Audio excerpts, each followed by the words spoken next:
வாசிக்க கேட்கலாம். ஏசாயா 48வது அதிகாரம் அதனுடைய 21வது வசனம்.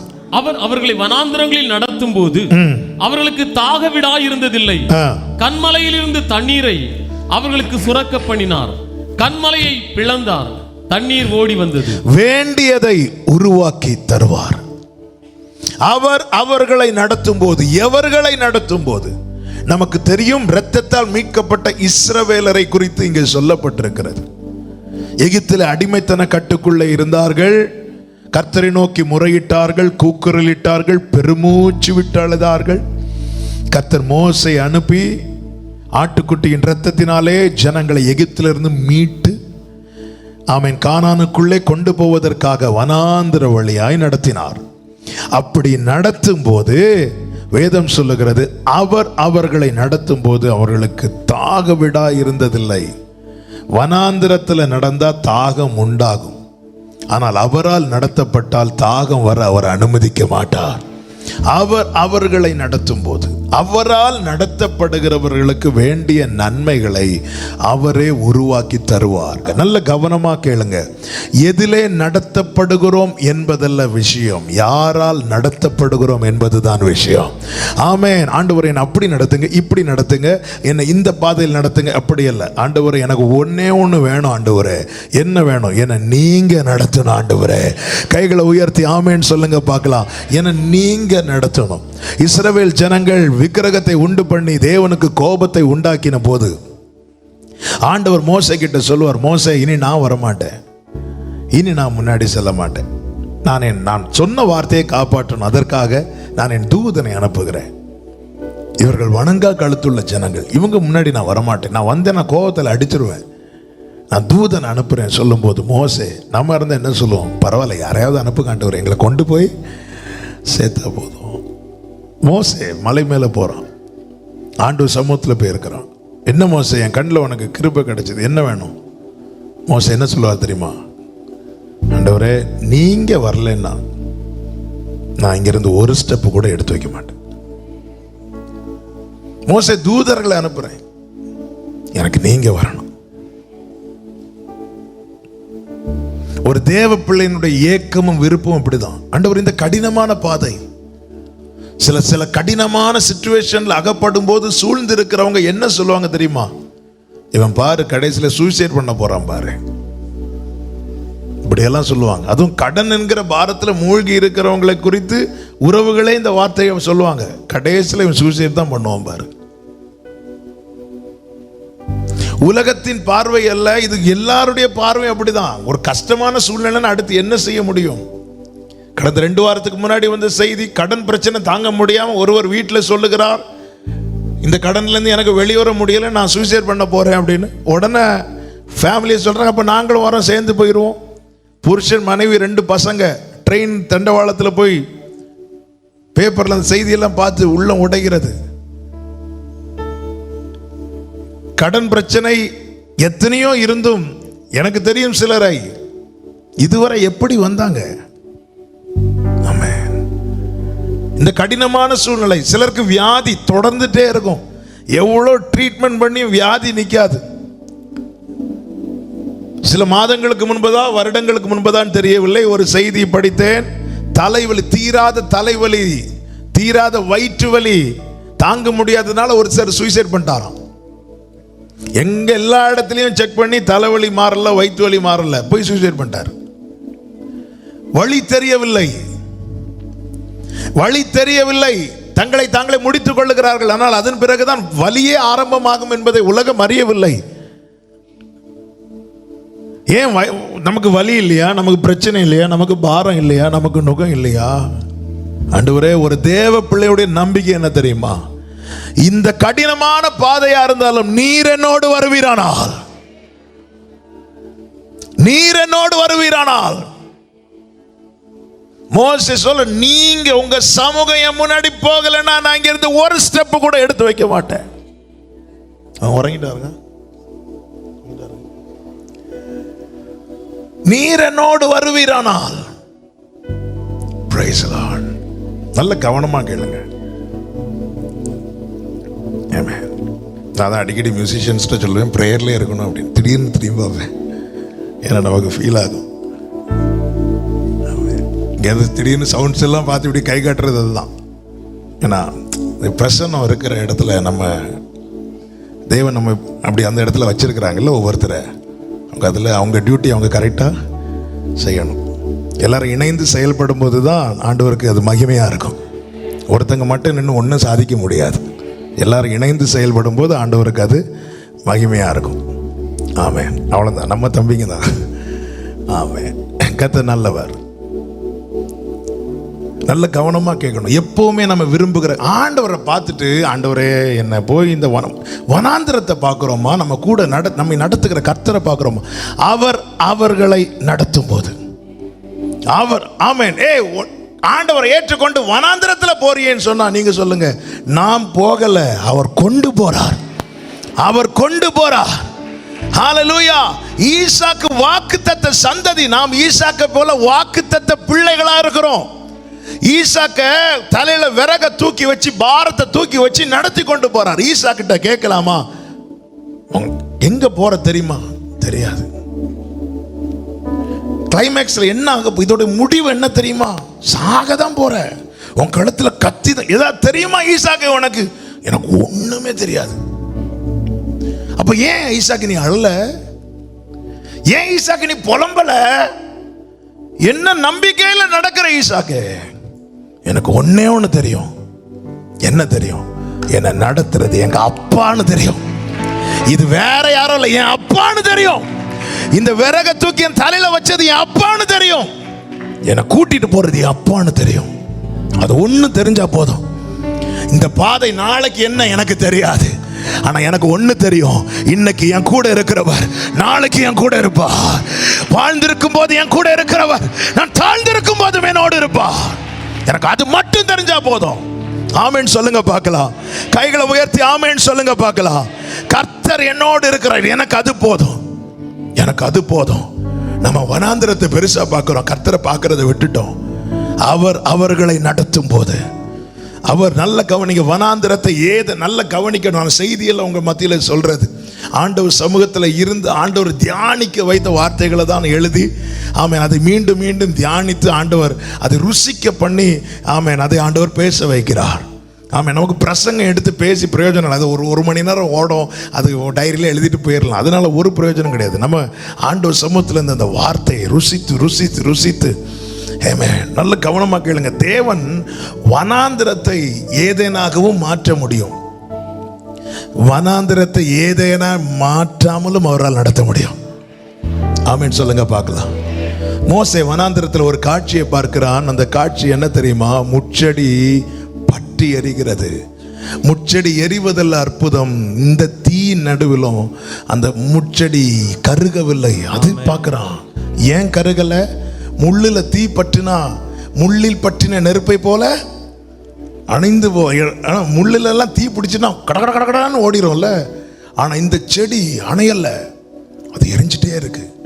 ரீசன் என்ன? ரீசன் ஒன்னே ஒண்ணுதான். ரீசன் என்ன? ரீசன் மோசே கிட்ட பேசும்படி கர்த்தர் இந்த செடியை தெரிந்தெடுத்தார். ஆமென். இந்த செடிகிட்ட கேட்கலாமா, இந்த தீயில ஏன்பா நீ அணையல?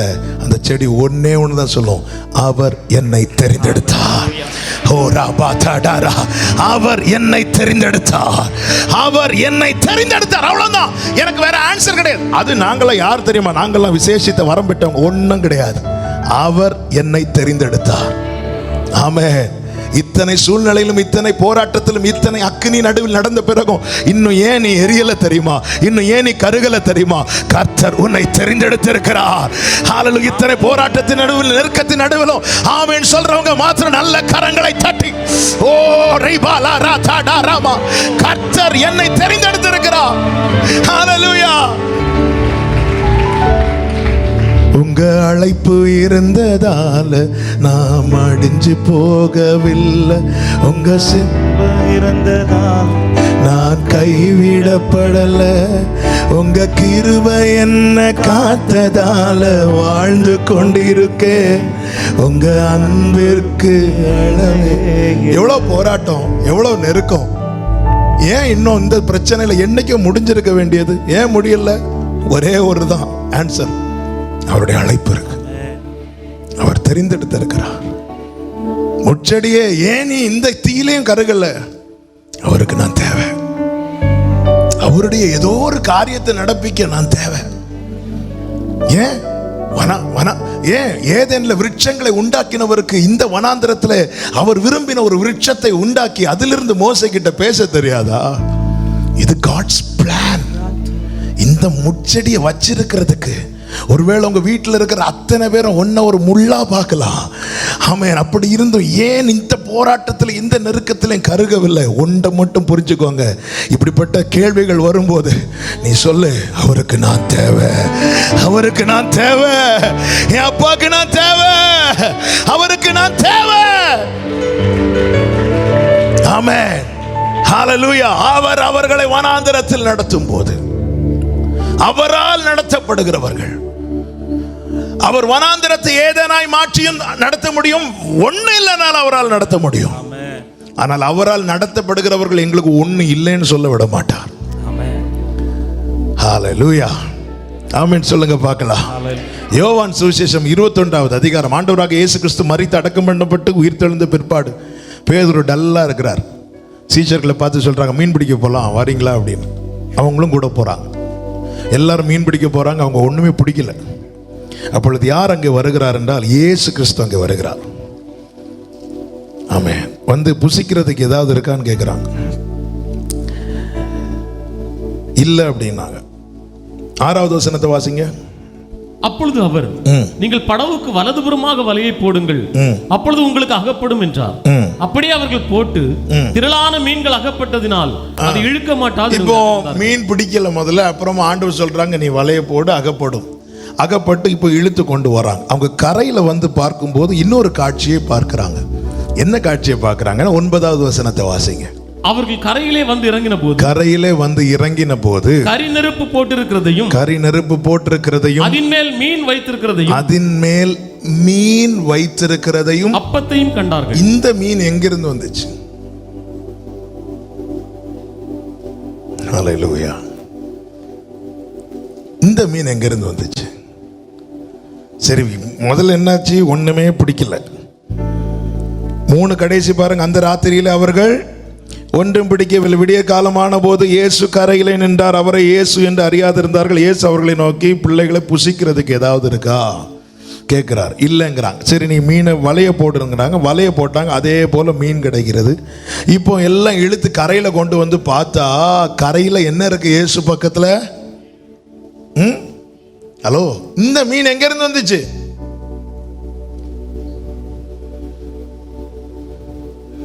நான் ஆவிக்குரிய கண்ணோட்டத்தோடு சொல்லுகிறேன். யார் அவர்? இல்லாதவைகளை, ஹல்லேலூயா, ஆழத்துல இருக்கிற அதே மீன் அவர் கரையில இருந்தா கரையில இருக்கும். ஆமென். நன்மை இருக்கிற இடத்தை தேடி போய் அவர் அமர மாட்டார். அவர் இருக்கிற இடத்துல நன்மை உருவாக்கப்படும். நன்மையான எந்த ஈவும் பரத்திலிருந்து உண்டாகி ஜோதிகளின் பிதாவின் இடத்திலிருந்து இறங்கி வருகிறது. கைகளை உயர்த்தி ஆமென் சொல்லுங்க பார்க்கலாம். ஆண்டவரே, என்னால ஆழத்துக்கெல்லாம் போக முடியலையா ஆண்டவரே? ஆமென். நன்மை எங்க இருக்குப்பா? ஆழத்துல இருக்கு. ஆழத்துலயா இருக்கு? உங்ககிட்ட இருக்கு ஆண்டவரே. நாம ஏன் வனாந்திரத்தை குறித்து கலங்குறோம் தெரியுமா? நாம நினைக்கிறோம் அங்க எகிப்துல இருக்கும்போது, இஸ்ரவேலுடைய பிரச்சனையே தான். எகிப்துல இருக்கும்போது ஹல்லேலூயா, அவர் இருப்பது ஆழத்துல. லூக்கா 5வது அதிகாரத்துல ஆழத்துல கொண்டு போய் வலை போட வச்சார். ஆழத்துல எந்த மீன் எடுக்கிறையோ அதே மீன் அவர் கரையில இருந்து எடுப்பார். அவர் அவர் நன்மைகளின் நாயகன். ஆமென். எந்த ஒரு நன்மை அவரால் உருவாக்க முடியும். ஆபிரகாம் வயது முதிர்ந்தவனானான். சரீரம் செத்த நிலைமை. சாராளுக்கு ஸ்திரீகளுக்குள்ள வழிபாடு நின்று போயிட்டு கற்பம் செத்து போயிருக்கிறது. ஆமென். ஆபிரகாம்கிட்ட கேட்டாலும் நோ சொல்லுவான். சாராள்கிட்ட கேட்டாலும் நோ தான் சொல்லுவாங்க. ஆமென். வேதம் அந்த இடத்துல தான் சொல்லுகிறது, அவர் இல்லாதவைகளை இருக்கிறதை போல. ஒரு குழந்தைய கொடுத்து சும்மா குழந்தைய கையில கொடுக்கல, கற்பந்தரிக்க வைத்து அதை பெற்றெடுக்க வைத்தார். அப்படின்னு என்ன அர்த்தம்? உள்ளே குழந்தையை சுமக்குவதற்கு வேண்டிய பலத்தையும் ஆரோக்கியத்தையும் யாருக்கு கொடுத்திருக்கிறார்? சாராள் கொடுத்திருக்கிறார். ஆமென். தேவன் ஒரு சைடை மட்டும் பார்க்க மாட்டார், எல்லா சைடையும் பார்ப்பார். ஆமென் சொல்லுங்க பார்க்கலாம். எல்லா சைடையும் பார்ப்பார். அது குழந்தை பெற்றுட்டு அப்படியே சாராள் கண்ணை மூடல. ஆமென். ஆபிரகாம் 100 வயதானவனுக்கு நீ பிள்ளை கிடைச்சா என்ன, போனா என்ன? ஆபிரகாம் எத்தனை வருஷம் வரை உயிரோடு வாழ்ந்தான் தெரியுமா? 175 வருஷம். அவன் ஈசாக்கோடும் யாக்கோபோடும் கூடாரங்களில் குடியிருந்தான் என்று வேதம் சொல்லுகிறது. அவன் ஈசாக்க பார்க்கிறதே பெரிய விஷயம் நினைச்சிட்டு இருந்தான். அவர் யாக்கோபையும் பார்க்க வைத்தார். ஆமென். அவர் சிருஷ்டிகர். எனக்கு வேண்டிய நன்மை நான் நடக்கிற எனக்கு நியமித்த பாதையில் இல்லாமல் இருந்தாலும் எனக்கு ஒன்று தெரியும், அவர் சிருஷ்டிகர். அவர் உருவாக்கி தருவார். அவர் உருவாக்கி தருவார். கைகளை தட்டி ஆண்டவருக்கு மகிமை செலுத்துங்க பார்க்கலாம். ஆமென். ஏசாயா 65வது அதிகாரம் 65:18 வாசிங்கள். ஏசாயா 65:18.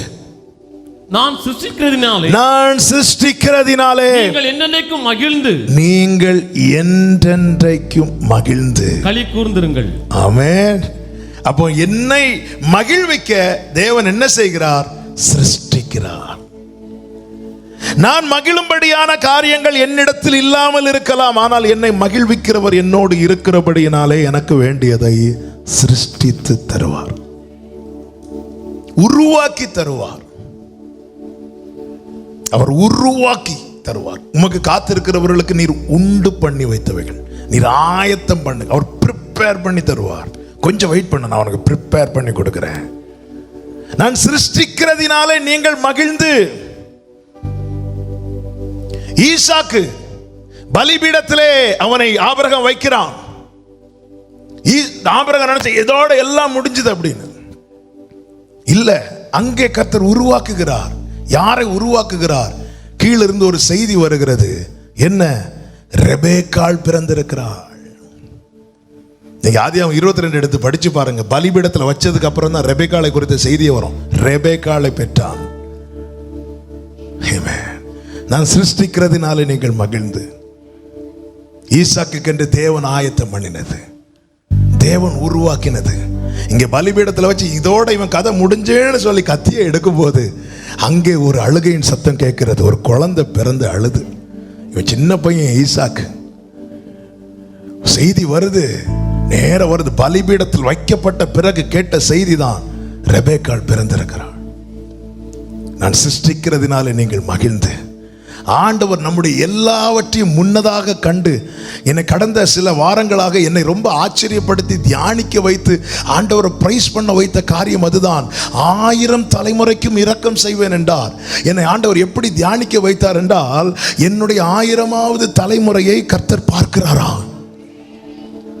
இதை நம்மால யோசிக்க முடியுதா?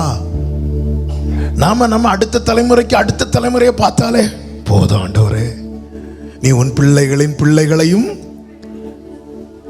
அடுத்தது உடனே இஸ்ரவேலுக்கு உண்டாகும் சமாதானத்தை. அவ்வளவுதான், சமாதானம். ஆண்டவரே எனக்கு இதுவே போதும். ஆண்டவர் சொல்றாரு, உன் பிள்ளைகளுடைய எல்லா வழிகளும் உனக்கு தெரியுமா? தெரியாது. உன் பிள்ளைகளுடைய பிள்ளைகள் தெரியாது. ஆண்டவர் சொல்ல, எனக்கு உன்னுடைய 1000வது தலைமுறை எப்படி இருக்கும்னு எனக்கு தெரியும். இதெல்லாம் யோசிக்க முடியுதா நமக்கு? நாம நம்முடைய சிந்தைக்குள்ளே தேவனை கொண்டு வர பார்க்கிறோம். அவர் அவருடைய எல்லைக்குள்ளே நம்மை கொண்டு போக பார்க்கிறார். எனவேதான் ஆபிரகாமே, கூடாரத்தை விட்டு வெளியே வா, வெளியே வா. நாம் நம்முடைய எல்லைக்குள்ள ஆண்டவரை கொண்டு வந்துட்டு அவரை வச்சுட்டு முடியாது. ஆமென். அவருடைய எல்லை. ஆபிரகாமே, நீ வெளியே வா, உன் கூடாரத்தை விட்டு வெளியே வா, உன் திராணியை விட்டு வெளியே வா. நான் சிருஷ்டிக்கிறதினாலே நீங்கள் மகிழ்ந்து.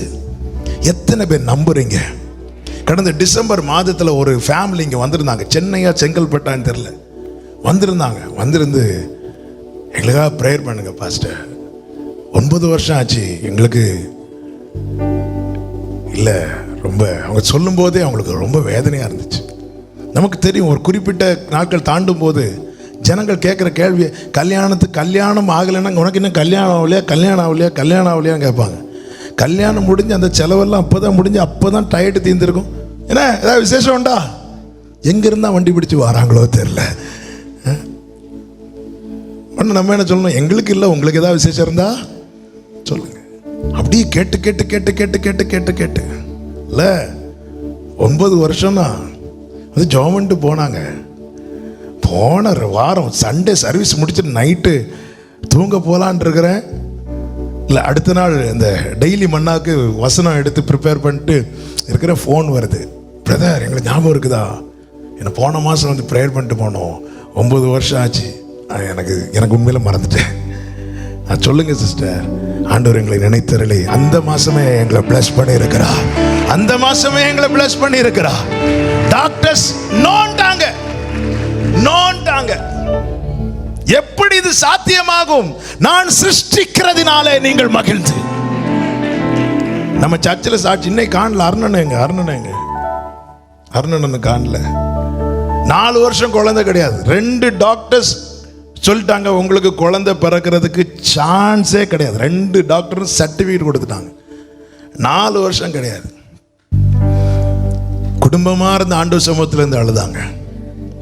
ஆமே, கர்த்தர் அந்த வருஷமே 4வது வருஷம் நினைத்தருளினார், ஆசீர்வதித்தார். 1 2 3 4 5 6 தருவார். ஆனா அவங்க போதும்ட்டாங்க.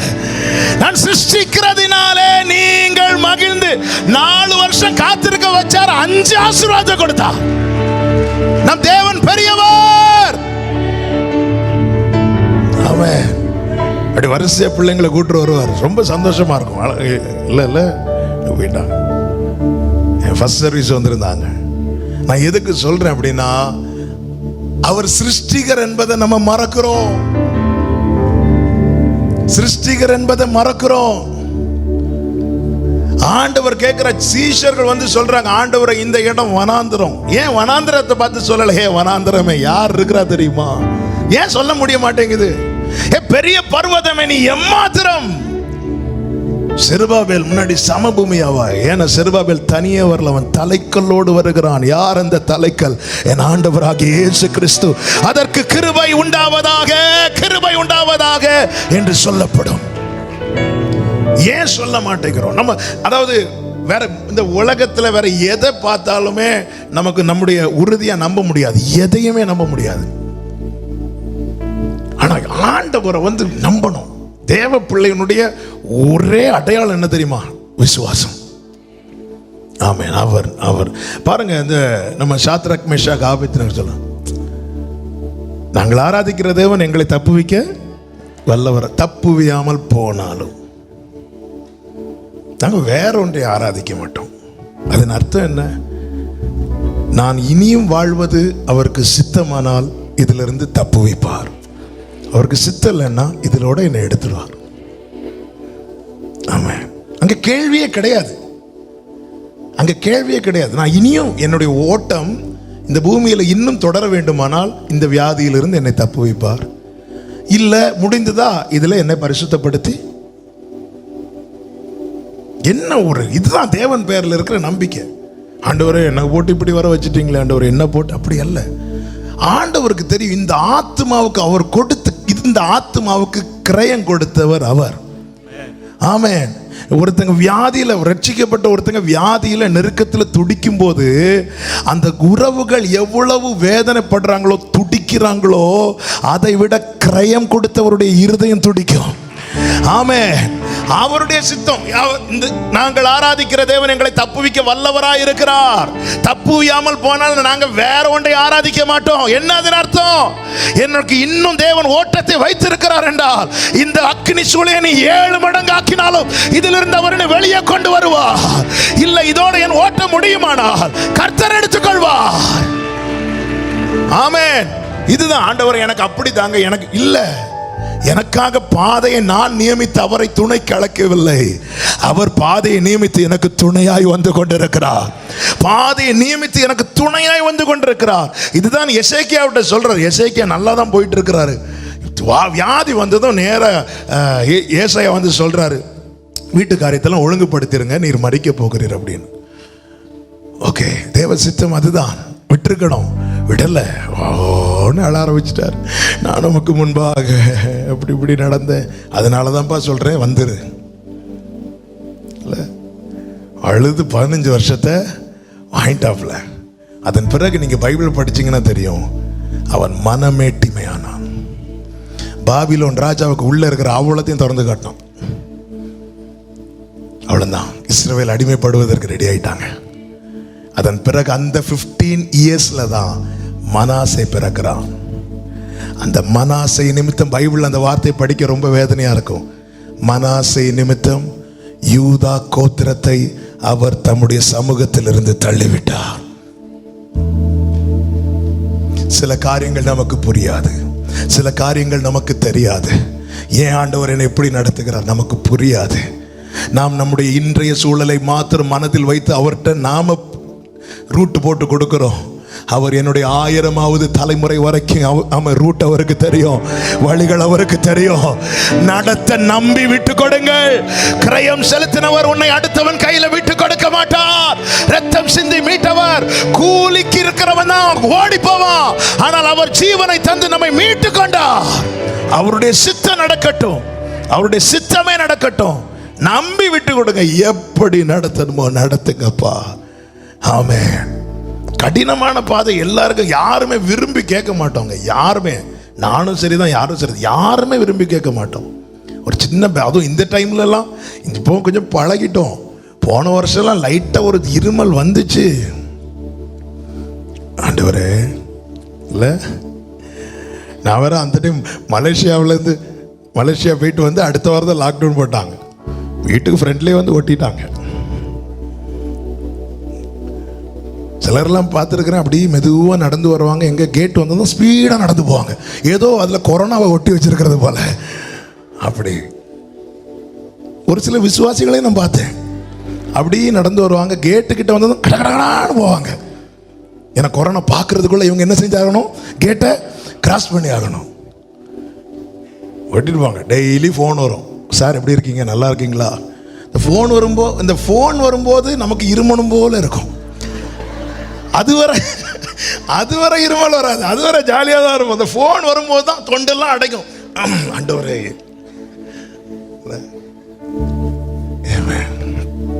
ஹல்லேலூயா.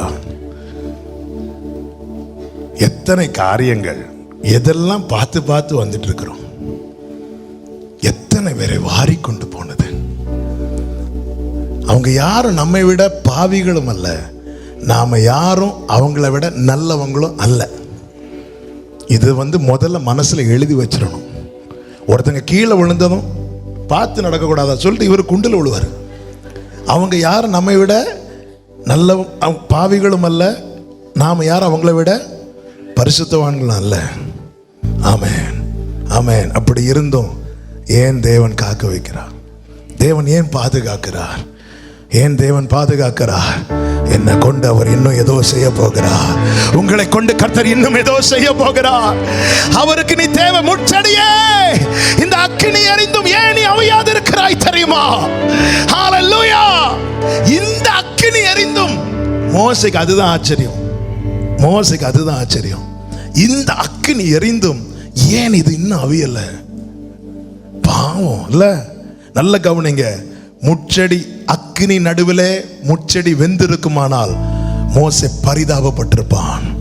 ஆனால் அக்கினி எரிந்து கொஞ்ச நேரம் ஆனதும் பரிதாபப்பட வேண்டிய கண்கள் இப்பொழுது ஆச்சரியப்பட ஆரம்பிக்கிறது. மோசே என்ன சொல்லிட்டு கிட்ட போனான் தெரியுமா? ஆமென், இந்த அதிசயத்தை நான் பார்ப்பேன். சில தீயினோட, சில அக்கினியினோட உங்களை நடத்த விடும் போது ஆரம்பத்தில் உங்களை சூழ்ந்திருக்கிற கண்கள் பரிதாபமாய் பார்க்கும்.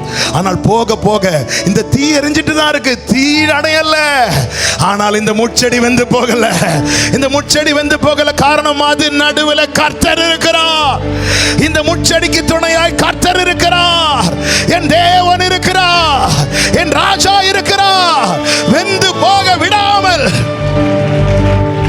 ஆமென், ஹல்லேலூயா. மோசே யோசேப் கோத்திரங்களை ஆசீர்வதிக்கிறார், பிளஸ் பண்றார்.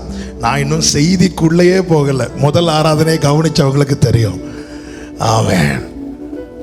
மோசே பிளஸ் பண்ணும்போது, யோசேப் கோத்திரத்தை பிளஸ் பண்ணும்போது சொல்றாரு, என்ன சொல்றாரு தெரியுமா? முச்சடியில் எழுந்தருளினவருடைய தயை.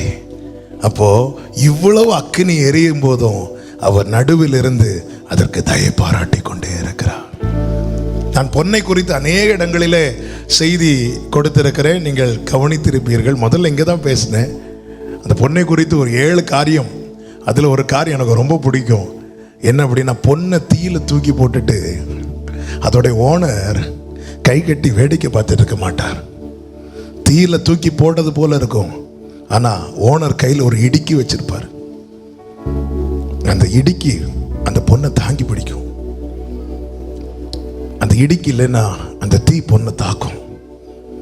தீக்குள்ளதான் பொண்ணு இருக்கு, ஆனால் ஓனர் கையில் இருக்கிற இடுக்கியோட கண்ட்ரோல்ல அந்த பொண்ணு இருக்கும். பொண்ணு தீயில தான் இருக்கு, ஆனால் தீ கண்ட்ரோல்ல ஒரு நாளும் பொண்ணு போகாது. அதை தூக்கி போட்ட ஓனருடைய கையில் ஒரு இடுக்கி, ஒரு இன்ஸ்ட்ருமெண்ட் வச்சிருப்பாரு, அந்த கண்ட்ரோல்ல தான் இருக்கும். முச்செடியில் எழுந்தருளினவருடைய தயை. இந்த முச்செடி இந்த அக்னி நடுவில் இருந்தோ ஏன்னு வெந்து போகல. இது அக்னியின் கண்ட்ரோல் அல்ல, இது அவருடைய கண்ட்ரோல்ல இருக்கு. இவ்வளவு போராட்டத்தின் நடுவிலும், இவ்வளவு பிரச்சனை நடுவிலும் ஏன் இந்த செடி இன்னும் வெந்து போகவில்லை? இது பிரச்சனை நடுவில், பிரச்சனையுடைய கண்ட்ரோல் அல்ல. நல்ல கவனிங்க, நம்ம யாருடைய கண்ட்ரோல்ல இருக்கிறோம் ரொம்ப முக்கியம். அதுதான் சங்கீதக்காரன் சொல்லுகிறான், என் சத்துருக்களின் இஷ்டத்துக்கு என்னை ஒப்பு கொடுக்காது இருக்கிற தேவன். அக்கினி கிட்ட கொடுத்திருந்தா அதை அவிச்சு போட்டிருக்கோம், எரிஞ்சு போட்டிருக்கோம். விட்டு கொடுக்க மாட்டார். பேதுரு மூழ்கிறான் தண்ணிக்குள்ள. ஆண்டவர் அற்ப விசுவாசியன் எப்ப சொன்னார் தெரியுமா? கையை பிடிச்சிட்டு அவர் கண்ட்ரோல்ல வச்சுட்டு தான் சொல்லுவார். ஹல்லேலூயா. அவர் கண்ட்ரோல்ல தான் இருக்கும். இந்த இடுக்கிய பொண்ணை மாட்டிட்டு அப்படி இப்படி வச்சிட்டு இருப்பாங்க. தீ தாக்குதா கேட்டா பொண்ணுக்கு என்ன தெரியுமா? தீ தாக்குதா? இல்ல, இந்த இன்ஸ்ட்ருமெண்ட் என்ன தாங்குது. இதேதான் கர்த்தர் செய்கிறார். என் கால் சறுக்குகிறது என்று சொல்லும் போது கிருபைங்கிற இன்ஸ்ட்ருமெண்ட்டை கையில வச்சுட்டு என்னை தாங்கி கொண்டிருக்கிறார், என்னை தாங்கி கொண்டிருக்கிறார். நான் நிர்மூலமாகாதிருப்பது கர்த்தருடைய கிருபையே. அவருடைய இரக்கங்களுக்கு முடிவில்லை என்று சொல்லுகிறவர்கள் நல்ல கரங்களை தட்டி உடாரமா சேதறி அந்தரா காலை மாலை எல்லா வேளையிலும் என்னை நடத்தும் உம் கரங்கள். தேவை பெருகும் போது எஸ் ஆமென் உதவும் உம் கரங்கள். நான் ருசித்தவங்க கைகளை உயர்த்தி எல்லா நேருக்கத்திலும் என்னை ஆமென் அன்பின் நல்ல கர்த்தரே எல்லா நேருக்கத்திலும் praise God.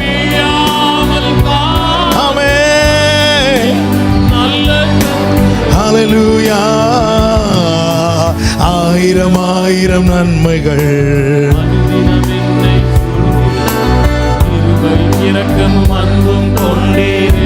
Glory Father.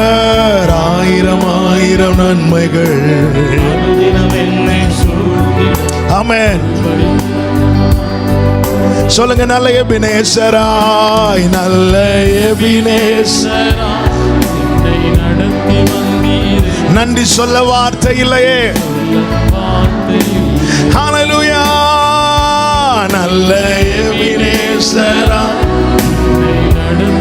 Thank you Father. நன்றி சொல்ல வார்த்தை இல்லை. நல்ல கவனமா கேளுங்க. கர்த்தருடைய நாமத்துக்கு மகிமை உண்டாவதாக. ஆமென். இந்த வசனத்தை திருப்பி வாசிங்கள். ஏசாயா 48:21. 48:21. அவர் அவர்களை வனாந்தரங்களில் நடத்தும் போது, இனி நான் சொல்லுகிற வார்த்தையை நல்ல கவனமா கேட்கணும். ஆமென். இப்பொழுதுதான் உண்மையிலே செய்திக்குள்ளே போகிறேன். வாசிங்க. அவர்களுக்கு தாகவிடா இருந்ததில்லை, கன்மலையிலிருந்து தண்ணீரை அவர்களுக்கு சுரக்க பண்ணினார். கன்மலையிலிருந்து தண்ணீரை சுரக்க. ஒரு தாகம் வரும்போது ஜனங்க எதை தேடுவாங்க?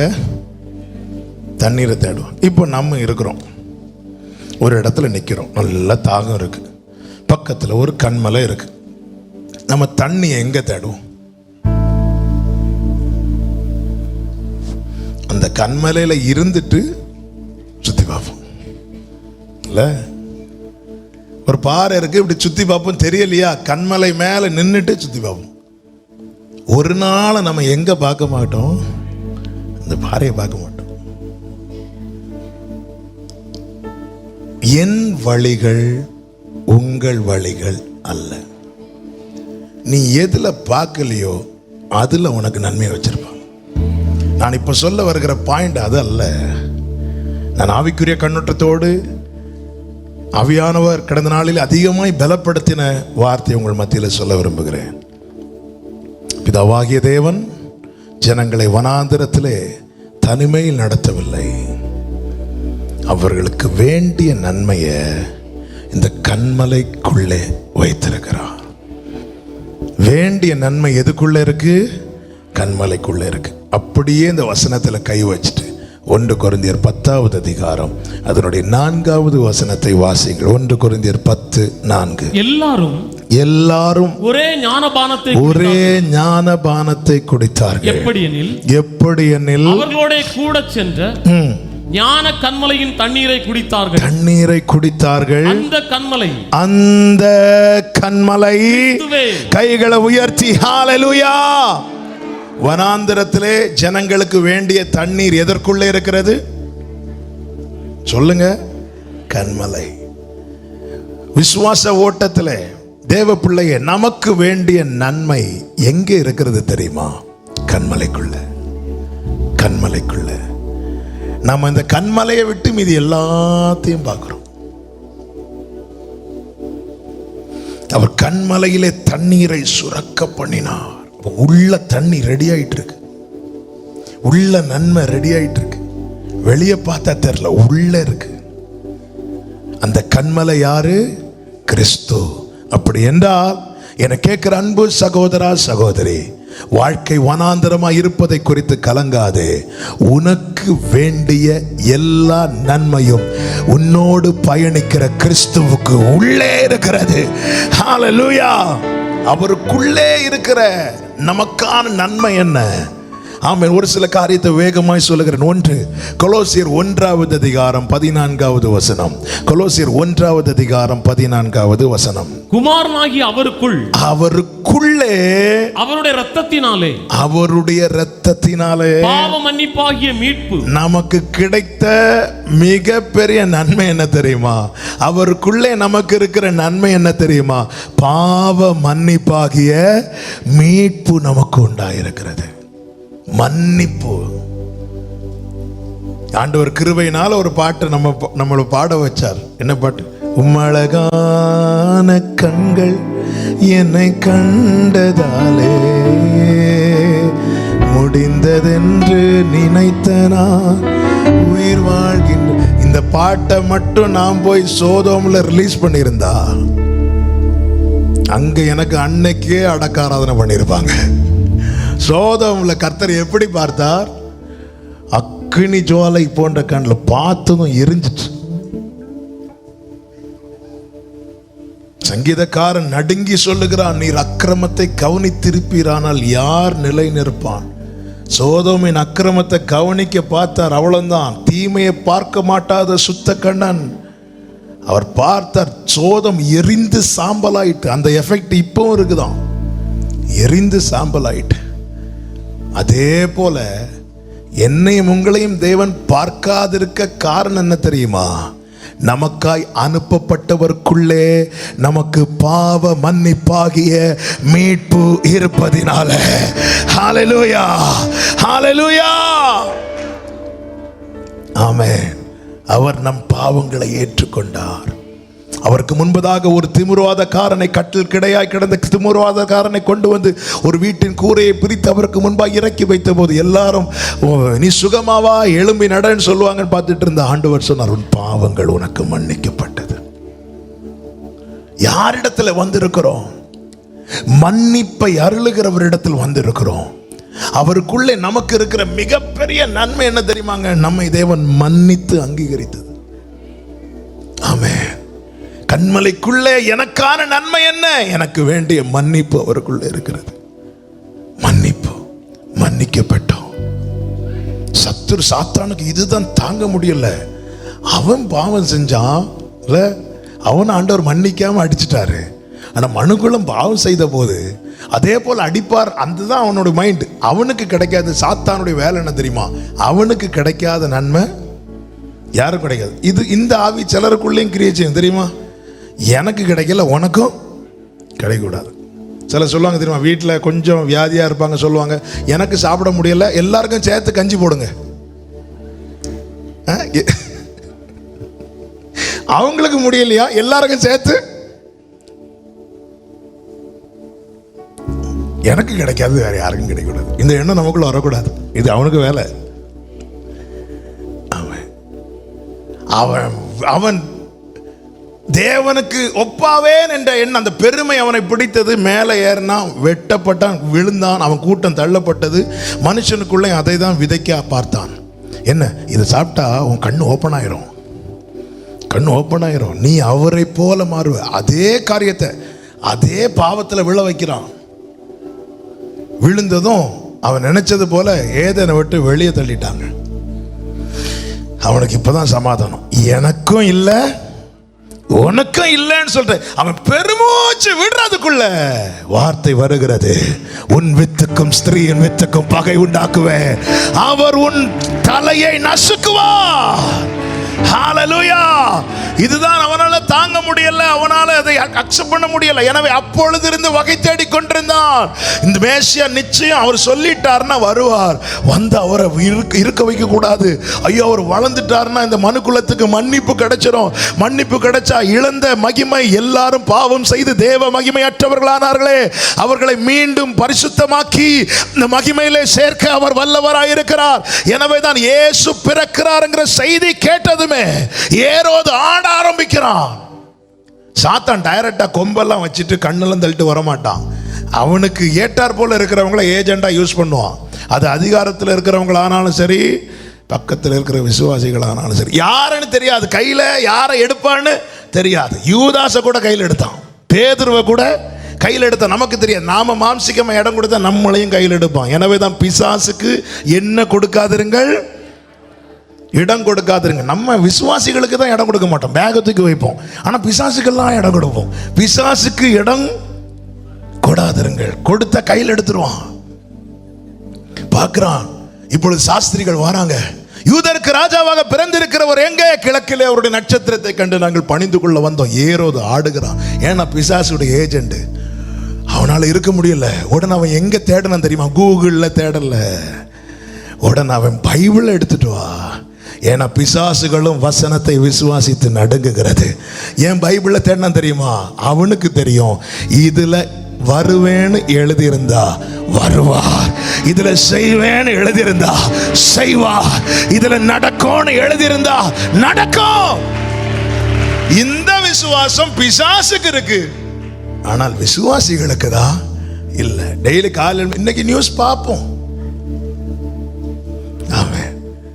அவனுக்கு ஒரு டவுட்னு அவன் எதை தான் ரெஃபர் பண்றான்? பைபிள்.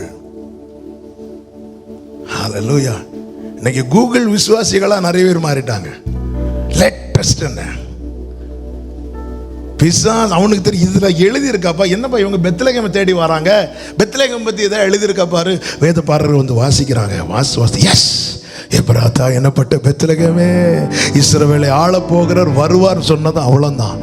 எழுதி இருக்கிறதா? ஆமா, வருவார். வந்துட்டாரு. அழிக்க நினைத்தான், அழிந்தார். அவர் வந்தார். ஆமென். என்ன சொன்னா தெரியுமா? இதுல சொல்லி இருக்கிறதை நான் நிறைவேற்ற வந்தேன். இதுல அவரை குறித்து சொல்லி இருந்த முதல் வார்த்தை என்ன? அவர் சத்ருவின் தலையை நசுக்குவார். ஹல்லேலூயா. மனுக்குலத்துக்கு மீட்பு, மனுக்குலத்துக்கு மன்னிப்பு கிறிஸ்துவுக்குள்ளே இருக்கிறது. எனவே என்னை கேட்கிற அன்பு சகோதரா சகோதரி, எப்பேற்பட்ட பாவ கட்டில் இருந்தாலும் எனக்கு ஒரு விடுதலை கிடைக்காதா, எனக்கு ஒரு மீட்பு கிடைக்காதா என்று ஏங்கிக் கொண்டிருக்கிற ஒவ்வொருவருக்கும் சொல்லுகிறேன், அந்த நன்மை வேறு யாரிடத்திலும் அல்ல. அந்த நன்மை கன்மலையாகிய கிறிஸ்துவுக்குள்ளே இருக்கிறது. என்னிடத்தில் வருகிற ஒருவரையும் புறம்பே தள்ளேன் என்று சொன்னவர் இன்று அந்த மீட்பை, மன்னிப்பை உங்களுக்கு தர வல்லவராயிருக்கிறார். அவருக்குள்ளே மீட்பு. இரண்டாவது, அவருக்குள்ள என்ன நன்மை இருக்கிறது? யோவான் 1:6, 1:4. யோவான் சுவிசேஷம் 1:4 அவருக்குள்ள என்ன இருக்கிறது? ஜீவன் இருந்தது. ஜீவன் இருந்தது. கைகளை உயர்த்தி ஆமென் சொல்லுங்க. அந்த ஜீவன் மனுஷருக்கு ஒளியா இருந்தது. அவருக்குள்ள என்ன இருக்கிறது? ஜீவன் இருக்கிறது. ஆண்டவராகிய இயேசு கிறிஸ்து சொன்னார், என்னை விசுவாசிக்கிறவன் மரித்தாலும் பிழைப்பான். அவரை கண்டடைகிறவன் ஜீவனை பெற்றுக் கொள்ளுகிறான். இதைதான் யார் கண்டடைந்தால், சிலுவையிலே அவரோடு கூட 2 கள்ளர்கள் அறையப்பட்டார்கள். அதில் ஒருவன் கண்டடைந்தான், இந்த கன்மலைக்குள்ளே எனக்கான நன்மை இருக்கிறது, இந்த கன்மலைக்குள்ளே எனக்கான நன்மை இருக்கிறது, இந்த கன்மலைக்குள்ளே எனக்கான நன்மை இருக்கிறது. இயேசுவை பார்த்து சொன்னான், ஆண்டவரே நீர் உம்முடைய ராஜ்யத்தில் வரும்போது என்னை நினைத்துக் கொள்ளும். இன்னும் கொஞ்ச நேரத்தில் மறிக்க போறான். இன்னும் சில மணி நேரத்தில் இவன் கதை முடிய போகிறது. அவன் என்ன கேட்டிருக்கணும்? நீர் தேவகுமாரன் அல்லவா, இந்த ஆணியை மட்டும் இலக்கி தந்துருங்க, எனக்கு கீழே விட்டுருங்க. இல்லை, அவன் ஜீவனை பார்த்துட்டான். ஜீவனை பார்த்துட்டான். அவருக்குள்ளே ஜீவன் இருக்கிறது. என்னை விசுவாசிக்கிறவன் மரித்தாலும் பிழைப்பான். நீர் வரும்போது என்னை நினைத்தரலாம். வேற எதுவுமே கேட்கல. ஒன்னே ஒன்று எனக்கு கன்ஃபார்ம் பண்ணி கொடுங்க ஆண்டவரே, ஒரே ஒரு உறுதி கொடுங்க. என்ன? நீ ராஜ்யத்தில் இருக்கும்போது உங்க நினைவில் நான் இருக்கணும். உங்க நினைவில் எனக்கு ஒரு இடம் இருந்தால் உங்க பக்கத்தில் எனக்கு ஒரு இடம் போட்டு வச்சிருப்பீங்க. ஆமே. நம்ம எல்லாம் ஒரு கல்யாண வீடுன்னு வைங்களேன், கார்டு யாருக்கு எடுத்தோடனே அப்படி கார்டு எடுத்துட்டு அப்படியே போயிட்டு ஆவியானவர் எங்களை நடத்துவார்னு சொல்லிட்டு போவோம். இல்லை, நம்ம கார்டு முதல்ல நினைவில் கொண்டு வருவோம்ல. நம்ம நினச்சி இன்னா இருக்கு அப்படி நினைவில் யாருக்கு கொண்டு வரோமோ அவங்கள்ட்ட போய் சீட்டு வைப்போம். சிலரை மிஸ் ஆகிரும். மிஸ் ஆகிட்டு அவங்க வந்து கேட்பாங்க, ஆனாலும் எங்களுக்கு கார்டு தரலையேன்னு. உடனே நம்ம என்ன சொல்லுவோம்? மறந்துட்டோன்னு சொல்லுவோமா? அவங்கள்ட்ட மறந்துட்டோன்னு சொல்ல மாட்டோம். வீட்டில் வந்துட்டு சே இவங்கள மறந்துட்டேன் பாரு. அப்போ நினைவில் ஒரு ஆள் இல்லைன்னா அவங்களுக்கு இடம் இல்லை. அவர் நினைவில் நான் இருப்பேன். எப்படி சொல்றீங்க? அவர் சொல்லி இருக்கிறார் அல்லவா, அவர் பெரியோரையும் ஆசீர்வதிப்பார், சிறியோரையும் அவர் நினைத்தருளுவார். ஆண்டவரே உம்முடைய ராஜ்யத்தில் வரும்போது நீர் என்ன நினைத்து கொள்ளும்? அவனுக்கு திரும்பி கூட பார்க்க முடியல. அவனுக்கு இருந்த முழு பலத்தோடு இப்படிதானே தொங்கிட்டு இருப்பாங்க. இப்படிதான் பார்த்துருப்பான்ல, இப்படி பார்த்துருப்பான். ஆண்டவரை எடுத்துக்கொள்ளும், என்ன நினைத்து கொள்ளும். ஃபுல்லா கூட திரும்ப முடியல, ஆனா அவனுக்கு கொஞ்சம் திரும்ப முடிஞ்சது. இயேசுவும் அதே போல அவர் தாமே சோதிக்கப்பட்டு பாடுபட்டபடியால் சோதிக்கப்படுகிறவர்களுக்கு உதவி செய்ய வல்லவர். அவன் கையில் எப்படி வலிக்குமோ அதே வலி தான் அவருக்கும். அதே வலியில் அவனை பார்த்து, அவன் பார்க்கறது மாதிரியே அவனை பார்த்து சொன்னார், இன்று நீ என்னோடு கூட பரதேசில் இருப்பாய். அவருக்குள்ளே மன்னிப்பு, அவருக்குள்ளே மறுவாழ்வு. என் வாழ்க்கை இப்படி ஆயிட்டே, இனி என் வாழ்க்கை கட்டி எழுப்பப்படாதா? இனி எனக்கு ஒரு புதுமை கிடைக்காதா? யாராவது ஏங்கி கொண்டிருப்பீங்கன்னா நீங்க வேற யாரையும் பார்க்காதீங்க, கிறிஸ்துவை பாருங்கள். அவருக்குள்ளே மறுவாழ்வு இருக்கிறது. வழியோரமாய் கட்டப்பட்ட கழுதை குறித்து அநேக விதமாய் சொல்லுகிறார்கள். அதுல ஒரு கூட்டத்தார் எப்படி சொல்றாங்க அப்படின்னா, எஜமான் இனி அந்த கழுதையை பயன்படுத்த விரும்பவில்லை. ஆமாம். எனவே அந்த கழுதை, சிலர் என்ன செய்வாங்க, இனி இந்த பிரயோஜனமற்ற கழுதையை கழுத்தை உடைத்து கொண்டு விடுவார்கள். சிலர் என்ன செய்வாங்கன்னா வழியோரமாக கட்டி வைப்பாங்க, யார் வேணாலும் எடுத்துட்டு போங்க, அவ்வளோதான். ஏன்னா வேற கழுதைகள் வந்திருக்கும் அந்த வீட்டில், இல்லை வேற, அவ்வளோதான், முடிஞ்சுது. நான் இனி பிரயோஜனமற்றவன், நான் எதற்கும் இல்லை, முடிஞ்சுது. கட்டப்பட்ட நிலையில் இருக்கிறது. அந்த கழுதை நினைச்சிருக்கும், ஆமாம், யார் என் கழுத்தை இருக்க போறாங்களோ, என் வாழ்க்கை இன்னைக்கே நாளைக்கேன்னு தெரியல. 2 சீஷர்கள் வந்தார்கள், கட்டுகளை அவிழ்த்தார்கள். அந்த தெருவில் இருக்கிறவங்க கேட்டாங்க, எதுக்கு, ஏன் எடுத்துட்டு போறீங்க? கொல்லுவதற்கா? இல்லை, இது அவருக்கு வேணும். அவரிடத்துல மறுவாழ்வு இருக்கிறது, அவரிடத்துல ஜீவன் இருக்கிறது. கழுதை வந்தது, கழுதையின் சரித்திரம் மாறினது, கழுதை இன்னும் பேசப்படுகிறது. அவரிடத்தில் வந்த கழுதைக்கு ஒரு புதிய வாழ்க்கை கிடைக்குமானால், ஆமென், அவருடைய பிள்ளைக்கு ஹல்லேலூயா, ஹல்லேலூயா, அவருக்குள் ஜீவன் இருக்கிறது. அவருக்குள் மன்னிப்பு, அவருக்குள் மறுவாழ்வு. மூன்றாவது 2 கொரிந்தியர் 1:20 எங்களால் தேவனுக்கு மகிமை உண்டாகும்படி தேவனுடைய வாக்குத்தத்தங்கள் எல்லாம் இயேசு கிறிஸ்துவுக்குள் ஆம் என்றும் இருக்கிறது. கைகளை உயர்த்தி ஆமென் சொல்லுங்க பார்க்கலாம். கிறிஸ்துவுக்குள் எல்லா வாக்குத்தத்தங்களும் ஆம் என்றும் ஆமேன் என்றும் இருக்கிறது. ஹல்லேலூயா. அப்ப கிறிஸ்துவினிடத்தில் வருகிறவன் தான் வாக்குத்தத்தத்தை சுதந்தரிப்பான். கிறிஸ்துவினுடையவர்கள் தான் ஆபிரகாமின் சந்ததி. வாக்குத்தத்தங்கள் ஆம் என்றும் ஆமேன் என்றும் இருக்கிறது. நாலாவதாக எபேசியர் 3:12, அவரை பற்றும் விசுவாசத்தினாலே நமக்கு தைரியமும், அவருக்குள் நமக்கு தைரியமும் திட நம்பிக்கையோடு தேவனிடத்தில் சேரும் ஸ்லாக்கியமும் உண்டாயிருக்கிறது. அவருக்குள்ளே தேவனிடத்தில் சேரும் ஸ்லாக்கியம் இருக்கிறது. பிராகாரத்தில் கூட நிற்க தகுதியற்ற நானும் நீங்களும் இன்னைக்கு மகா பரிசுத்த ஸ்தலத்தில் கூடி ஆராதிக்க காரணர் யார் தெரியுமா? என் ஆண்டவராகிய இயேசு கிறிஸ்து. அன்னைக்கு சீனாய் மலையில் தேவன் எழுந்தருளும் போது நியமம் என்ன? மலையை சுற்றி எல்லை போட வேண்டும். அந்த எல்லைக்குள்ளே யார் கால் எடுத்து வைத்தாலும் அவர்கள் சாக வேண்டும். தேவன் எழுந்தருளும் போது ஜனங்கள் வீட்டிலிருந்து கூடாரத்திலிருந்து நடுங்கினார்கள்.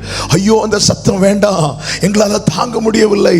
அவ்வளவு ஆமென், அவர் வல்லமை உள்ளவர் எழுந்தருளுகிறார். மோசே கூட பார்க்க முடியாம முகத்தை மறைத்து விட்டான். நெருங்க முடியாது, அவருடைய பிரசன்னத்தில் நெருங்க முடியாது. அப்படிப்பட்ட நிலையில் இருந்த மனுக்குலத்தை நெருங்க வைக்கதான் என் ஆண்டவர் இந்த பூமியில வந்தார். அன்னைக்கு அவர் இறங்கின மலையின் எல்லையில கூட ஒருத்தன் கால் வைக்க பயந்தான். ஆனா எப்போ இயேசு இந்த பூமியில வந்தாரோ, 12 வருடம் பெரும்பாடுள்ள ஸ்திரீ சொல்றா, நான் கிட்ட போய் அவரை தொடுவேன். அன்னைக்கு எல்லையை தொட்டவன் கேட்டா, இன்னைக்கு அவரை தொட்டவன் தான் வாழ்கிறான். இயேசுவை நெருங்குகிறவன் வாழ்கிறான், இயேசுவை தொடுகிறவன் வாழ்கிறான். ஆமென், ஆமென். 12 வருஷம் பெரும்பாடுள்ள ஸ்திரீ, யாரும் அவளை தொட மாட்டாங்க, தொட்டா தீட்டுன்றுவாங்க. இயேசு நம்மை தொட்டாலும் நாம சுத்தமாவோம், நாம இயேசுவை தொட்டாலும் சுத்தமாவோம். ஆமென். அதுதான் அவருடைய ஸ்பெஷாலிட்டி, நம்மை பரிசுத்தம் பண்ணுகிறவர். நெருங்கி தொட்டதும் சாகல. ஏன்? அவருக்குள் தேவனிடத்திலே சேரும் ஸ்லாக்கியம் இருக்கிறது. அன்னைக்கெல்லாம் தேவ தூதனை பார்த்தாலே தேவ மனிதர்கள் அலறுவார்கள். என்ன, ஐயோ நான் சாக போறேன், ஐயோ ஏன் நான் தூதனை பார்த்துட்டேன். பிரசன்னத்தை பார்த்தது ஏசாய் ஐயோன்ட்டான், ஐயோ. மனோவாவு மனைவி ஐயோன்ட்டாங்க, ஐயோ அப்படின்ட்டாங்க. கிதியோன் ஐயோன்ட்டான், ஐயோ. அதெல்லாம் பிரசன்னம், அதுக்கு முன்னாடி நெருங்க முடியாது. ஆனா எப்போ இயேசு இந்த பூமியில வெளிப்பட்டாரோ, யோவான் சொல்லுகிறான், எங்கள் கண்களால் நாங்கள் கேள்விப்பட்டதும் எங்கள் கண்களால் நோக்கி பார்த்ததும் நாங்கள் தொட்டதுமாகிய வார்த்தை. ஹல்லேலூயா. தேவனிடத்தில் சேரும் ஸ்லாக்கியம் அவருக்குள் இருக்கிறது. ஐந்தாவதாக பிலிப்பியர் 4:19, ஆமென். என் தேவன் தம்முடைய ஐஸ்வரியத்தின்படி உங்கள் குறைவுகளை எல்லாம் கிறிஸ்து இயேசுவுக்குள் மகிமையிலே நிறைவாக்குவார். நிறைவு, எல்லாரும் சொல்லுங்க, நிறைவு எங்கே இருக்கிறது? இந்த வனாந்திரத்தில் என்னோடு கூட வருகிற கிறிஸ்துவுக்குள் இருக்கிறது. சம்பூரணம், சம்பூரணம். கிறிஸ்துவின் உடையவன் தான் திருப்தி உள்ளவனா இருப்பான், நிறைவுள்ளவனா இருப்பான். அவன் வனாந்திரத்திலும் திருப்தியா இருப்பான். கிறிஸ்துவை உடையவன், அந்த நிறைவு, அந்த சம்பூரணம் அவருக்குள்ளே இருக்கிறது. இத்தனை நன்மைகளும் கன்மலையாகிய கிறிஸ்துவுக்குள்ளே இருக்கிறது. இனி நல்ல கவனமா கேளுங்க. அதே ஏசாயா 48:21 ஒரு விசை கூட வாசியுங்கள்.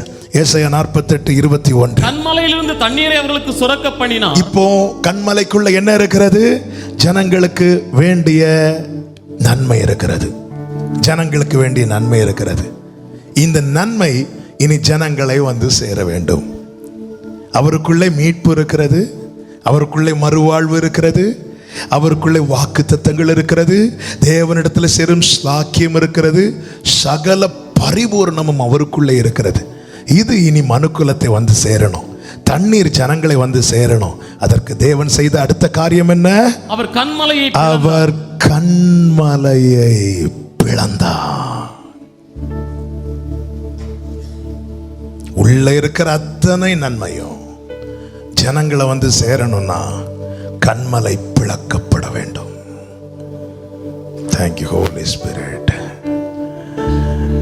எனக்கான மன்னிப்பு, எனக்கான மறுவாழ்வு, எனக்கான வாக்குத்தத்தங்கள், தேவனிடத்தில் சேரும் ஸ்லாக்கியம், என்னை பரிபூர்ணப்படுத்துகிற எல்லா ஆசீர்வாதங்களும் நதி போல என்னை தேடி வர வேண்டுமானால் கன்மலையாகிய கிறிஸ்து பிளக்கப்பட வேண்டும்.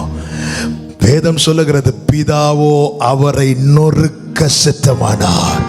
எபிரேயர் 10 சொல்லப்பட்டிருக்கிறது, அவர் மாம்சமாகிய திரையை கிழித்தார். நான் இயேசுவின் நாமத்தில் சொல்லுகிறேன், அன்று வனாந்திரத்திலே ஆமென் கன்மலைக்குள் இருந்த தண்ணீர் ஜனங்களை வந்து சேர எப்படி கன்மலை பிளக்கப்பட்டதோ அப்படியே எனக்கான அத்தனை ஆசீர்வாதங்களும் என்னை வந்து சேர என் கன்மலை ஆகிய கிறிஸ்து பிளக்கப்பட்டார், அடிக்கப்பட்டார், நொறுக்கப்பட்டார். அது நிமித்தம் எனக்கு மீட்பு கிடைத்தது, அது நிமித்தம் எனக்கு ஜீவன் கிடைத்தது, அது நிமித்தம் எனக்கு வாக்குத்தத்தம் கிடைத்தது, அது நிமித்தம் தேவனிடத்தில் சேரும் ஸ்லாக்கியம் கிடைத்தது. ஹல்லேலூயா.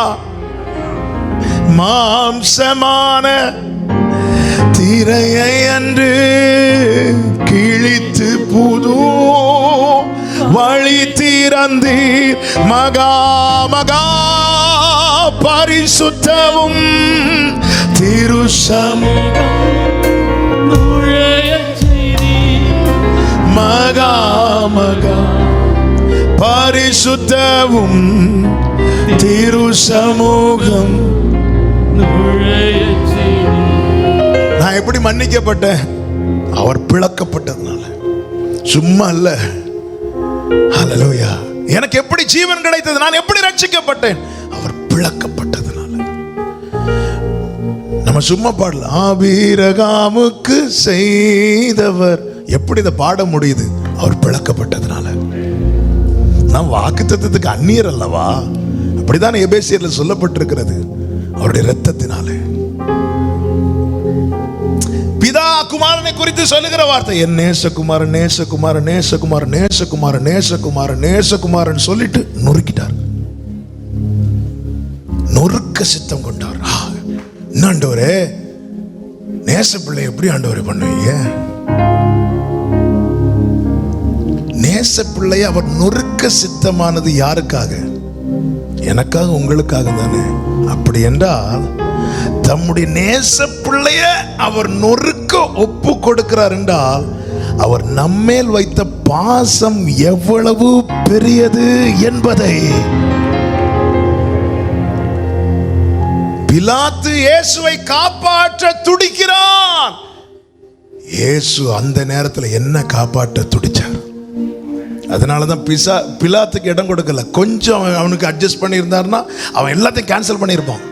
அவன் அவரை காப்பாற்ற துடிக்கிறான். துடிக்க துடிக்க துடிக்க இயேசுவின் இருதயம் என் பிள்ளைய காப்பாற்றணும்னு துடித்தது. ஆமென் ஆமென். வனாந்திரத்தில் இருக்கிற என் பிள்ளையின் வாழ்க்கை ஏதேனாய் மாறணும்னா எனக்குள்ள இருக்கிற ஆசீர்வாதம் நதி போல அவன் மேல் பாய வேண்டும். நீங்க நல்ல கவனிங்க. கன்மலையை பிளந்தார், தண்ணீர் ஓடி வந்தது. எங்கே ஓடி வந்தது? ஜனங்கள் இருந்த வனாந்திரத்தில் ஓடி வந்தது. ஆமென். அவர் இந்த பூமியிலே வந்தார். எருசலேமிலே கல்வாரி சிலுவையிலே கெத்செமனே தோட்டத்தில் அழுதார். ஆமென். பாளையத்துக்கு புறம்பாய் சிலுவையில் அறையப்பட்டார். அன்று அவர் பிளக்கப்பட்டார். அத்தனை ஆசீர்வாதங்களும் இந்த நாகர்கோவில் பட்டணத்தில் நான் இருக்கிற இந்த சின்ன இடத்துல நதி போல ஓடி வந்து என்னை தொட்ட மீட்பு, எனக்கு தந்த ஜீவன், நான் பெற்றுக்கொண்ட வாக்குத்தத்தம், கன்மலையில் தண்ணீரை சுரக்க பண்ணி அதை பிளந்து ஜனங்களுக்கு நதி போல ஓட வைத்தார். ஆமா, இன்னைக்கு ஜனங்கள் தெய்வத்தை தேடி அங்கும் இங்கும் போறாங்க. மலையில் இருப்பார் சொல்லி மலையை நோக்கி போறாங்க, கடலில் இருப்பார் என்று சொல்லி கடலை நோக்கி போறாங்க.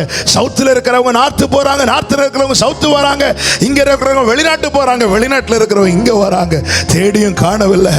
ஆனால் எனக்காய் பிளக்கப்பட்டவர், எனக்காய் நொறுக்கப்பட்டவர், நான் இருந்த இடத்துல, அது குடிசையோ, அது வனாந்திரமோ, அது தனிமையோ, அந்த நதி என்னை சந்தித்தது. அந்த நதி என்னை சந்தித்தது, என்னை மீட்டது, எனக்கு மன்னிப்பை கொடுத்துச்சு, எனக்கு ஜீவனை கொடுத்துச்சு, எனக்கு வாக்குத்தத்தத்தை கொடுத்தது. இதற்காக அவர் பிளக்கப்பட்டார். நான் ஆமென் எழுதின எல்லாம் சொல்லவில்லை, ஆனால் ஒண்ணுக்கு சொல்லி நான் ஜெபிக்க விரும்புகிறேன். வாழ்க்கையில எந்த ஒரு நன்மை கிடைச்சாலும் இது அவர் பிளக்கப்பட்டு எனக்கு தந்ததுன்னு மறந்துடவே கூடாது. யாக்கோபு இஸ்ரவேலை குறித்து ஆண்டவருடைய வேதனை என்ன தெரியுமா? அவன் கொழுத்து போய் ஒன்றும் இல்லாமல் இருக்கும்போது கொடுத்து நல்லா சாப்பிட்டான். நல்லா சாப்பிட்டு கொழுத்து போய் மீதியை காலை வச்சு தட்டுறான், அசட்டை பண்ணுறான். சும்மா கிடைக்கிறது இல்லை. சில சொல்லுவோம் தெரியுமா, நான் ரத்தத்தை வேர்வையாக செஞ்சு சம்பாதிச்சு போட்டிருக்கேன், நீ என்ன ஊதாரித்தனமா செலவு பண்ணுறியா? தாங்க முடியாது இல்லை. அவரை பிளந்து எல்லாத்தையும் தாரார். வாழ்க்கையில் எந்த ஒரு நன்மையாகட்டும், தாவீது 23 சொல்றாரு, நன்மை என்ன தொடரும். என்ன நம்பிக்கையில் தாவீது 23 சொல்றாரு. அவர் 22 ஒரு காட்சியை பார்க்கிறார். 22 சங்கீதம் எப்படி ஆரம்பிக்குது தெரியுமா? என் தேவனே, என் தேவனே. இது யாருடைய வார்த்தை? கல்வாரியில கிறிஸ்து சொன்ன வார்த்தை. ஆண்டவர் சமூகத்தில் இருக்கும்போது ஆவிக்குரிய கண்கள் திறக்கப்பட்டு தாவீது இந்த காட்சியை பார்க்கிறார். தனக்காக அவர் அடிக்கப்பட்டதை பார்த்தபோது 23 சங்கீதம் எழுதுகிறார், இவர் தான் என் மேய்ப்பர், நான் தாழ்ச்சி அடைய. இவர் தான் என் மேய்ப்பர், நான் தாழ்ச்சி அடைய. இவர் பிளக்கப்பட்டதுனால ஜீவனுள்ள நாளெல்லாம் நன்மையும் கிருபையும் என்னை தொடரும், என்னை தொடரும். ஆமென். 23 படிக்கும்போது 22 படிச்சு படிங்க, அப்பதான் தெரியும் அதோடைய வேல்யூ. அவர் என்னுடைய மேய்ப்பர். அவர் என்னை எப்படி நடத்துறா? நீதியின் பாதையில என் தலை எண்ணெயால் அபிஷேகம் பண்ணி என் பாத்திரம் நிரம்பி வழிகிறது. ஆமென். எந்த ஒரு வாழ்க்கையில எந்த ஒரு நன்மை கிடைக்கும் போதும் ஒரு நாள் ஆண்டவர்ட்ட எனக்கு ஆனாலும் இதை தரலையேன்னு சொல்லாதீங்க. அவர் தந்தது எல்லாமே தன்னை பிளந்து தந்திருக்கிறார், தன்னை பிளந்து. ஆமென். என் மீது அன்பு கூர்ந்து எழுப்பி நிக்கலாமா? பலியானி எனக்காக ரத்தம் சிந்தி கழுவினே குற்றம். இஸ்ரவேல் ஜனங்களை குறித்து சங்கீதங்களை படிக்கும் போது தெரியும், அவர்கள் சீக்கிரமாய் மறந்து போனார்கள். ஆமென். Praise the Lord. இப்போ ரயில்வே ஸ்டேஷன்ல நிக்கிறோம். ஓகே, நம்ம நிக்கிறோம். திடீர்னு நம்ம தவறி ட்ராக்ல விழுந்துட்டோம். ட்ரெயின் ஸ்பீடா வருது. எல்லாரும் அப்படின்னு ஷாக்கா பார்த்துட்டு இருக்காங்க. ஏன்னா ட்ரெயின் வருது. அந்த இடத்துல ஒருத்தர் ஓடி வரார். நம்மளை பிடிச்சி ஃபோர்ஸா தள்ளுறார். தள்ளிட்டு அவரும் சாடலான் இருக்கும்போது ட்ரெயின் அடிச்சு அவருடைய 2 காலும் அவுட் ஆகுது. நம்ம காக்கப்பட்டுட்டோம். காக்கப்பட்டு வாரோம். வாழ்க்கையில நம்ம மறப்போமா? அது வாழ்க்கையில மறப்போமா? ஒவ்வொரு நாள் கண் விழிக்கும் போது நம்ம என்ன நினைப்போம்? அந்த சகோதரனுக்கு இப்போ 2 கால் இல்லை, அதனால நான் காக்கப்பட்டேன். வாழ்க்கையில நம்ம மறப்போமா? அவர் சிலுவையில் எனக்காய் செய்த தியாகம் மறக்கிறோம். ஏன் மறக்கிறோம்? நான் எதிர்பார்த்த காரியம் எனக்கு நடக்கல, மறக்கிறோம். ஈஸியா மறக்கிறோம்ல. இஸ்ரவேலருக்கு கொடுக்கிறதுக்கு அவர் பிளக்கப்பட வேண்டிய அவசியம் இல்லை. ஏன்னா பைபிள்ல சொல்லி இருக்கிறது, ரோமர் 9:4 சொல்லப்பட்டிருக்கிறது, வாக்கு தத்தம் இஸ்ரவேலருக்கு உரியது. கானானிய ஸ்திரீ வந்து அவர்கிட்ட கேட்கிறா, ஆண்டவர் சொல்ற பிள்ளையின் அப்பத்தை நாய்க்குட்டிக்கு கொடுக்க கூடாதுல்ல. ஆண்டவர் சோதரிக்க கேட்கிறார். நான் அந்த வார்த்தையை ஒரு விசை தியானிக்கும் போது ஆண்டவர் இப்படி சொல்ல வைத்தா, அந்த கானானிய ஸ்திரீ சொல்ற, அதான் நீங்க வந்துட்டீங்கல்ல, அதான் நீங்க வந்துட்டீங்கல்ல. நீங்க வர்றது வரைக்கும் இது இஸ்ரவேலருக்கு மாத்திரம், நீங்க வந்துட்டீங்கல்ல எனக்கும். அதான் நீங்க வந்துட்டீங்களப்பா, நீங்க வந்துட்டீங்களா ஆண்டவரே, நீங்க வர்றது வரைக்கும் தான். ஆண்டவர் விசுவாசம் பெருசு, விசுவாசம் பெருசு. அவர் பிளக்கப்பட்டது சபை மறக்க கூடாது. எந்த ஒரு காரியாகட்டும் ஜீவனுள்ள காலமெல்லாம் நன்மையும் கிருபையும் தொடர பண்ணுகிறார். எப்படி இது சாத்தியமானது? அவர் பிளக்கப்பட்டார். எனக்கான நன்மை அவருக்குள்ளே, அது என்னை வந்து சேர அவர் பிளக்கப்பட்டார்.